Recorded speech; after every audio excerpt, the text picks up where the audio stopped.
Nagsimula na po ang Blue Ribbon Committee hearing ni Senator Marcoleta sa Senado. Of the 15 contractors na naimbita, only 3 confirmed their attendance. Bakit kaya? Sana madagdagan pa ito kasi tatatlo lang. There's something wrong. May tinatago. Okay, pakinggan natin si Senator Marcoleta. Sasalita na siya. Failure to provide strong and protective shields against something inevitable but preventable. The Netherlands is 25 to 30% below sea level. Yet its innovative people gifted the world with engineering solutions to flood problems. We have a choice. Either we adopt the best practices of the Netherlands or we settle a poor copy of Venice in the Orient. As members of the Senate Blue Ribbon Committee, we're duty-bound under the Constitution to conduct inquiries in aid of legislation. Our mandate extends beyond mere investigation. We must examine whether existing laws and regulations governing public procurement, project implementation, and infrastructure development are adequate and properly enforced. The potential violations under scrutiny include government procurement laws, Republic Act 3019, Republic Act 6713, and various DPWH and TBM procurement guidelines and circulars. The committee seeks to, number 1, establish the facts surrounding the concentration of flood control contracts among 15 contractors and beyond, if warranted. 2. Examine compliance with procurement laws, regulations, and due process requirements. 3. Investigate probable irregularities in bidding processes, technical specifications, and project awards. 4. Assess the quality and effectiveness of completed flood control projects. 5. Identify systemic weaknesses in government procurement and project monitoring. 6. Determine accountability for any malfeasance, misfeasance, or nonfeasance. Number 7, recommend legislative measures to prevent similar occurrences and strengthen oversight mechanisms. The committee shall conduct these proceedings guided by the following principles. Transparency. All proceedings shall be conducted in full view of the public with complete documentation and live coverage where appropriate. Due process. All resource persons and parties shall be afforded their constitutional rights, including the right to counsel and protection against self-incrimination. Impartiality. This committee approaches this inquiry without predetermined conclusions, committed only to uncovering the truth based on evidence and testimony. Public interest.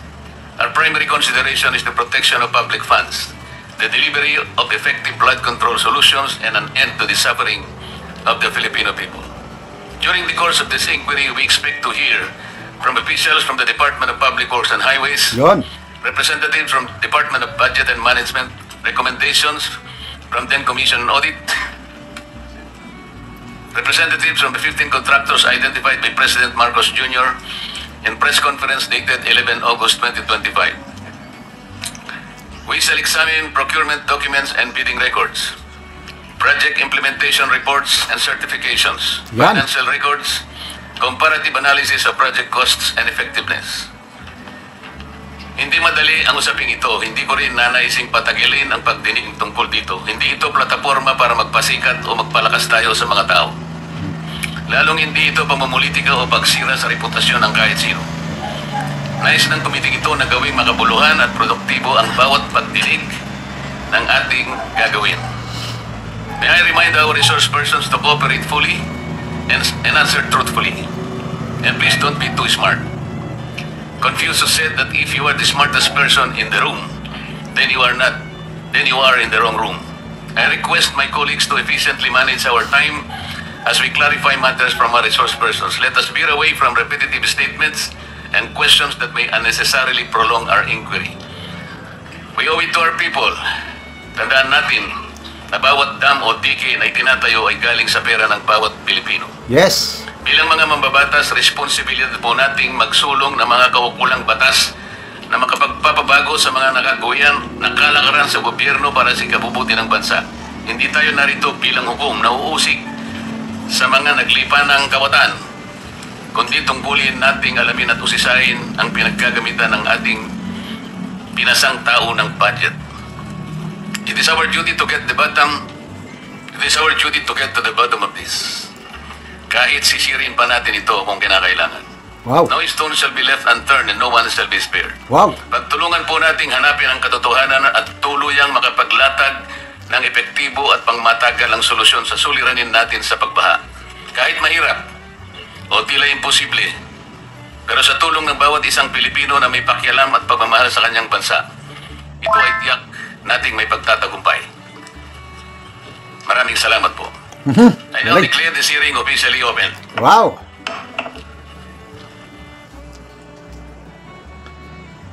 Okay, may nabasa kong post kanina na, yun nga, sa 15 contractors, 3 lang ang nag-confirm ng attendance. Si DPWH Secretary Manuel Bunuan nandiyan na sa ano. So, antabayanan po natin at napakaganda yung unang pahayag ng ating chairman na hindi ito pamumulitika. I believe so. Kasi walang tinatarget na demolition job or ano. Hindi katulad ng mga Quadcom, Tricom, ano pa dyan. Dig the truth. Kasi pera ng taong bayan ang nasalanta.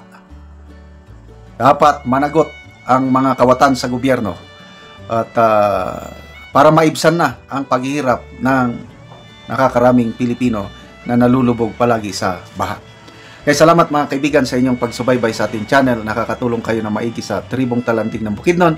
Ang sweldo natin sa channel na ito is pang tulong sa tribo. Namimigay tayo ng livelihood assistance sa kanila. Nagpapatanim ng saging lakatan at Arabica coffee. Panoorin nyo ang video na ito. So mag-abuno sila sa ilang kapi na nahatag sa ilaha. So duha ka bangag tagtunga sa kutsara. So kining ilang abono complete og urea. So bangilid man naa sa ibabaw ang bangag. So mo na ni ang itsura sa isa pagkabulan nga ilang kapi tambok og maayo ang tubo.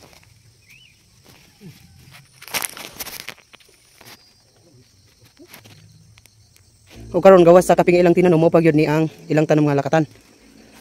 So hapit na gyud mamunga. O karon man sa pag-abono nag-spray na pod sa kapi.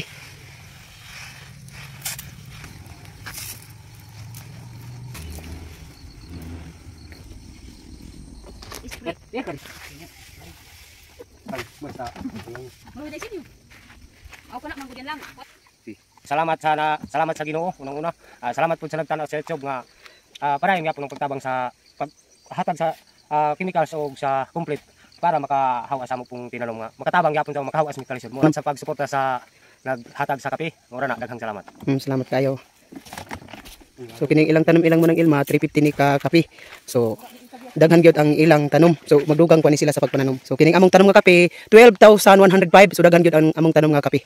25 ka pamilya na sad ang nakatanom sa kape.